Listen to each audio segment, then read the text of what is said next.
Hi friends, আসসালামু আলাইকুম। সব ফ্লেভার্স বাই সাইমা কিচেনে আপনাদের সবাইকে স্বাগত জানাই। চলুন আজকে একটা নতুন রেসিপি নিয়ে এসেছি, যেটা হলো লাউ শাক দিয়ে মাছের মাথা। এটা রুই মাছের মাথা নুন হলুদ দিয়ে মাখিয়ে নিয়েছি। নিয়ে কড়া করে ভেজে নিয়ে ওই তেলেতেই ফোড়নে দিয়ে দেবো শুকনো লঙ্কা আর 5 ফোড়ন। অল্প করেই দিয়েছি 5 ফোড়নটা। আর এখানে 4 চা চামচের মতো ছোট চা চামচের মতো মুগের ডাল দিয়েছি, যেটা খেতে খুব ভালো লাগে। আপনারা চাইলে একবার দিয়ে দেখতে পারেন। আর এটা আমাদের গাছের লাউ শাক, তার ডান্ডি আর একটা আলু দিয়েছি, যাতে একটু মাখা মাখা হয়। মুগের ডালটাকে একটু লাল লাল করে ভেজে নেব। নিয়ে একটা পেঁয়াজ দেব। পেঁয়াজটাকে হালকা করে ভেজে নিয়ে অপশনাল, যারা চাইলে পেঁয়াজ অনেকজন অ্যাভয়েড করে, পেঁয়াজটা নাই বা দিতে পারেন। এখানে একটু আদা জিরে বাটা দিয়ে দিলাম।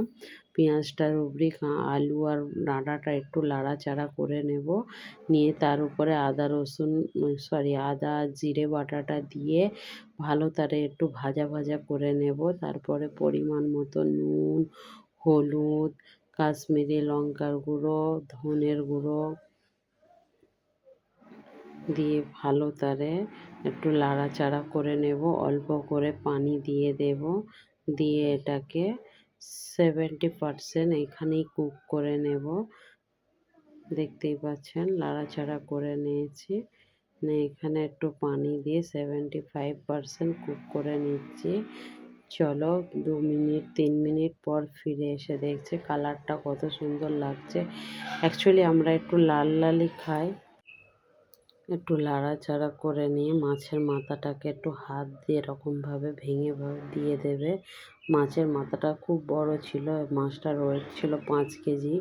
তার মাথাটা ওই জন্য এতখানিক লাগছে। এক চির মাথা দিয়েছি, তাই যেন মনে হচ্ছে শাকের চেয়ে বেশি মাথা হয়ে গেছে।